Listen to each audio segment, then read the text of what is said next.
जय हिंद साथियों, स्वागत है आपका आज की एक नई क्लास में। आज की इस क्लास में हम कक्षा 12वीं की भूगोल का अध्याय 6 तृतीयक व्यवसाय और चतुर्थक व्यवसाय के बारे में पढ़ेंगे, या क्रियाकलाप कह सकते हैं हम। ये आपकी इकाई 3 है, तो इसके बारे में अध्ययन करते हैं। चलिए देखते हैं। सबसे पहले एक टर्म आती है आपके सेवा।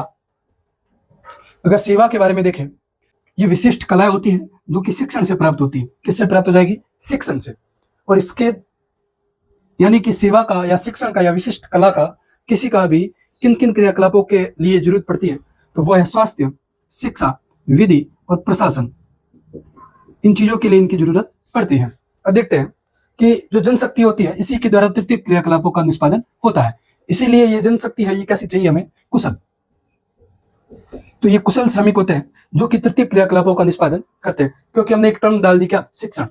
इसी से ये शिक्षा प्राप्त होती है, क्योंकि अभी तक हमने प्राथमिक व्यवसाय और द्वितीयक व्यवसाय के बारे में पढ़ा था, जहां पर शिक्षा का इतना ज्यादा रोल नहीं था। लेकिन जैसे जैसे हम आगे बढ़ेंगे, वैसे जैसे शिक्षा का रोल बढ़ता जाएगा। अब देखिए, हम देखते हैं तृतीय क्रियाकलाप के अंतर्गत क्या क्या पढ़ेंगे। तो तृतीय क्रियाकलाप के अंतर्गत आता है उत्पादन और विनिमय। इन दोनों को शामिल किया जाता है किसके अंतर्गत? तृतीय क्रियाकलाप के अंतर्गत। अब उत्पादन जो है, ये मूर्त नहीं होता है, ये अमूर्त होता है। तृतीय क्रियाकलाप के अंदर कैसा उत्पादन होता है? अमूर्त। ध्यान रखिएगा, या व्यावसायिक उत्पादन भी कह सकते हैं, जिसका कोई भौतिक अस्तित्व नहीं होता है। जहां द्वितीय व्यवसाय के अंतर्गत मूर्त यानी कि भौतिक अवस्था, मूर्त उत्पादन हो रहा था, जिसका कोई ना कोई अस्तित्व है, लेकिन इसका कोई भी फिजिकल प्रेजेंस नहीं है, तो इसलिए इनको कैसा कहते हैं? अमूर्त उत्पादन। तो यहाँ पर उत्पादन होता है और उसका मापन कैसे होता है? पारिश्रमिक से, सैलरी से या वेतन से। तो वेतन दिया जाता है, हम किसी के पास से भी काम करवाते हैं या सेवा कराते हैं या सर्विस कराते हैं। हम सेवा को सर्विस भी लिख सकते हैं, ये सर्विस सेक्टर है। तो जो भी हम सेवा कराते हैं उसके बदले में हम क्या देते हैं? वेतन। उसी से उनका क्या हो जाता है? मापन। ये मापन वेतन जो है वो मासिक भी हो सकता है, दैनिक भी हो सकता है, वार्षिक भी हो सकता है। अब देखिए, इसके अंतर्गत विनिमय भी आता है। विनिमय का मतलब है कि सेवाओं का बंटवारा कैसे किया जाता है, सेवाओं का वितरण कैसे किया जाता है। तो सेवाओं का जो वितरण है, ये वितरण दो प्रकार से होता है, परिवहन के द्वारा और व्यापार के द्वारा। इन सभी के बारे में हम पढ़ेंगे। अब देखिए, व्यावसायिक उत्पादन की बात करें तो इनमें कौन कौन शामिल होते हैं? नलसाज यानी कि प्लम्बर, इंग्लिश में कहते तो प्लम्बर हो जाएगा, मिस्त्री, अध्यापक, डॉक्टर, वकील, प्रकाशक यानी कि संपादक जो होता है, न्यूज़पेपर छापता है, किताबें छापता है, वो सब हो गए। इसके अंतर्गत हम व्यापारी भी लिख सकते हैं। उदाहरण के लिए व्यापारी, ड्राइवर। ठीक है दोस्तों, एक बात और ध्यान रखना कि जो व्यावसायिक उत्पादन होता है, ये जितने भी लोग काम कर रहे हैं, ये उत्पादन में प्रत्यक्ष भाग नहीं लेते, प्रत्यक्ष भाग नहीं लेते। ध्यान रखिएगा दोस्तों। इस प्रकार से ये तृतीयक व्यवसाय है या तृतीय क्रियाकलाप है, जिसके अंतर्गत हम सिर्फ किसको पढ़ेंगे? सेवा को। वो सेवा शिक्षक भी देता है, डॉक्टर भी देता है, वकील भी देता है, प्रकाशक भी देता है, जिसके बदले में आप क्या करते हो? भुगतान। वही उनका पारिश्रमिक है, उसी से उनका मापन होता है। वो उत्पादन कर रहे हैं, मूर्त नहीं है। कैसा उत्पादन है? अमूर्त उत्पादन। ध्यान रखिएगा, ये सेवाएं होती है जो कि विशिष्ट कलाओं के अंतर्गत आती है। और ये विशिष्ट कलाएं कैसे हासिल की जाती है? शिक्षण से। और शिक्षण के साथ साथ एक हम और भी लिख सकते हैं। क्या लिख पाएंगे इसके अंतर्गत हम? कौशल। तो हम कौशल भी लिख सकते हैं। तो इस प्रकार से ये हमारी सारी चीजें हो जाती है। तो आइए आगे बढ़ते हैं इनके बारे में। आइए अब हम सेवा सेक्टर के बारे में जानते हैं। सेवा सेक्टर के बारे में हमने देखा था कि ये 3 प्रकार के हैं। अभी तक जिस हिसाब से हमारे पास में नॉलेज है, जितना हमारा ज्ञान अर्जित हुआ, उसके हिसाब से देखें तो ये 3 प्रकार के हैं। सेवा सेक्टर को 3 भागों में बांटा, तृतीयक, चतुर्थक और पंचम। इस प्रकार से ये 3 है। उत्पादन में हमने देखा प्राथमिक और द्वितीयक। तो यहाँ पर देखिए, तृतीयक के अंतर्गत हमने 4 भागों में बांटा, व्यापार, परिवहन, संचार और सेवा। अब अगर व्यापार के अंदर बात की जाए तो व्यापार के अंदर 2 है, थोक व्यापार और खुदरा व्यापार। थोक का मतलब है जो होलसेल में बेचते हैं, और खुदरा का मतलब है जो रिटेल में। थोक से होलसेल और थोक का मतलब समझते होंगे जो बल्क में सामान बेचते हैं, 1-2 सामान नहीं बेचते, बल्क में सामान बेचते हैं। और खुदरा का मतलब होता है जो दैनिक जीवन की वस्तुएं रखते हैं और इक्का दुक्का सामग्री भी बेच देते हैं। तो ये थोक जो व्यापार होगा वो ज्यादातर कहाँ मिलेगा? नगरों के अंदर, और ये कहाँ मिलेगा? ज्यादातर गांवों के अंदर। अब देखिए, परिवहन के अंतर्गत देखें तो परिवहन को भी वापस से 4 भागों में बांटा हमने। एक है रेल परिवहन, सड़क परिवहन, वायु परिवहन और जल परिवहन। अब रेल परिवहन और सड़क परिवहन ज्यादातर देश के भीतर ही होते हैं, लेकिन वायु परिवहन और जल परिवहन 2 ऐसे परिवहन है जो कि देश के बाहर भी होते हैं और देश के भीतर भी। तो इस प्रकार से इनको 2 भागों में बांटा जाता है। 2 भाग है, एक तो अंतरराष्ट्रीय और एक हो जाएगा राष्ट्रीय। इस प्रकार से इनको 2 भागों में बांटा जाता है, दोनों को, है ना? दोनों को ही 2 भागों में बांटा जाता है। वायु परिवहन भी 2 प्रकार का, अंतरराष्ट्रीय, राष्ट्रीय। जल परिवहन भी 2 प्रकार का, अंतरराष्ट्रीय और राष्ट्रीय। संसार परिवहन का बारे में देखें तो संसार परिवहन क्या काम करता है? इनको सब में आपस में जोड़ने का कार्य करता है। जो काम परिवहन का है वही काम किसका हो जाएगा? संसार का। इसके अंदर कौन आ जाएगा? टेलीकॉम कंपनियां हैं। फिर हम देखें सेवाएं। ये सेवाएं कैसी है? ये सेवा किनको उपलब्ध कराएंगे? जो जीवन शैली को बेहतर बनाने का प्रयास करते हैं। किन के लिए? व्यापारियों के लिए, परिवहन के अंदर लगे हुए लोगों के लिए, प्राथमिक व्यवसायों में लगे हुए द्वितीयक व्यवसाय में लगे हुए लोगों के लिए, जिसके अंदर बैंकिंग है, जो जमा रखते हैं और लोन ऋण वगैरह बांटने का कार्य भी करते हैं, बीमा कंपनियां, ये सब किसमें आ जाएगी, सेवा के अंदर। चतुर्थ क्रियाकलाप में देखिए तो सूचना आधारित है। अब ये इससे हाई है, ये क्या काम करते हैं, इनको और भी बेहतर बनाने का कार्य करते हैं। कौन से, चतुर्थ क्रियाकलाप वाले।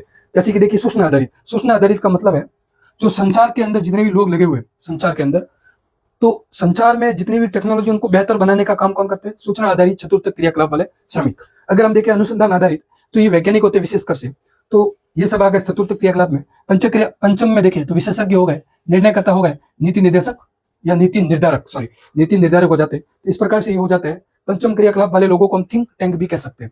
ये क्या करते हैं, इन सबको नियमों में बांधते हैं और ये निर्धारित करते हैं कि क्या नियमों में काम हो रहा है या नहीं है। इनके लिए नीति निर्धारण काम कौन करते हैं, पंचम क्रिया वाले। तो ये हम कह सकते हैं कि ये सबसे सर्वोच्च है, ये क्रियाकलापों के अंदर अब तक के ज्ञान के अकॉर्डिंग ये सबसे सर्वोच्च है। तो इस प्रकार से ये हमारे 5 हो जाते हैं।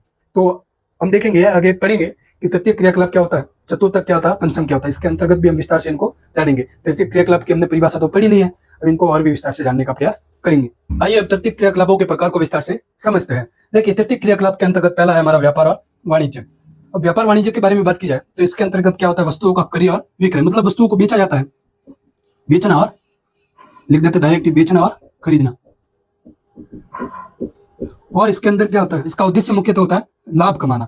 अब इतनी सी बात आपके दिमाग में कंफर्म होनी चाहिए कि जितने भी सेवा सेक्टर है, इनका उद्देश्य वास्तव में सेवा करना नहीं होता है, बल्कि इनका उद्देश्य क्या है, लाभ कमाना। चाहे वो टीचर हो, चाहे डॉक्टर हो, कोई भी हो, उनका मात्र एकमात्र उद्देश्य क्या है, लाभ कमाना।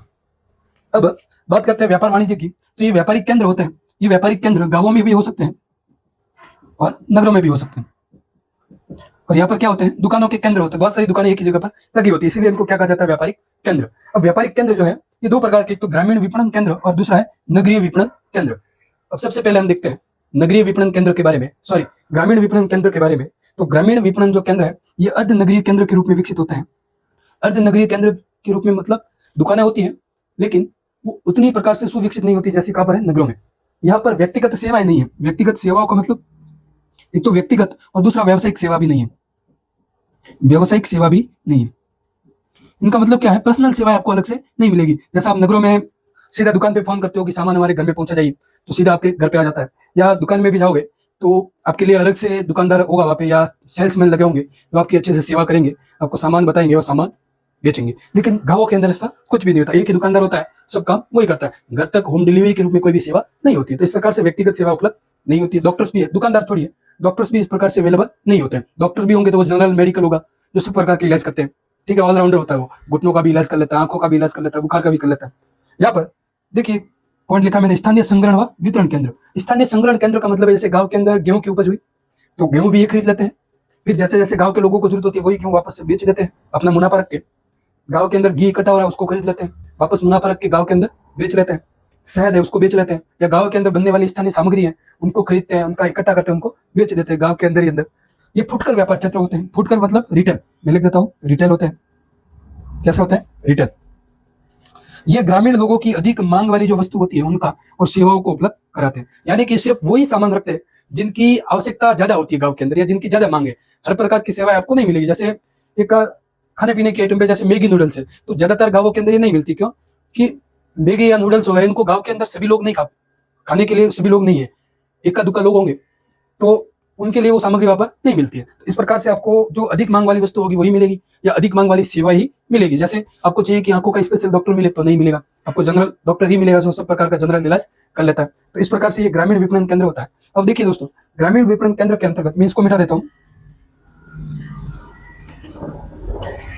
आपके एक टर्म और लिखी हुई है, ग्रामीण सह आवधिक केंद्र या बाजार। सह बाजार का मतलब है जो कुछ समय के अंतराल पर लगता है। यहां पर लिख देता हूं, कुछ समय के अंतराल पर लगने वाले बाजार। कैसे, जैसे आपने पुराने लोगों से सुना होगा कि गांवों के अंदर स्थानीय दुकानें नहीं होती थी, ये अस्थायी होती है। कैसी होती है, अस्थायी बाजार, या इनको हाट बाजार भी कह सकते हैं। यानी कि ये अस्थायी होते हैं।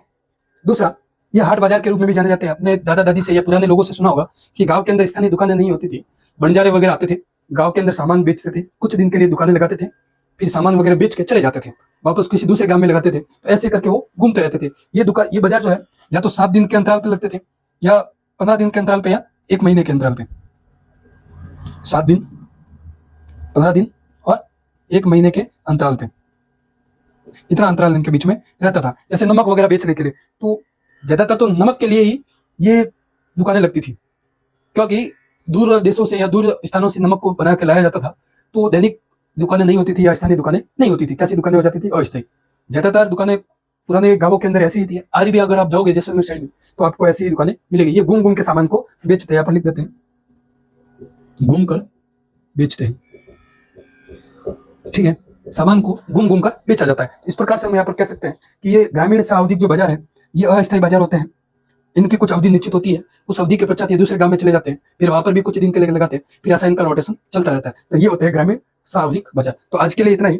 हम नगरीय विपणन केंद्र और उसके आगे के पॉइंट को अगली क्लास में जानेंगे। तब तक के लिए जय हिंद, जय भारत।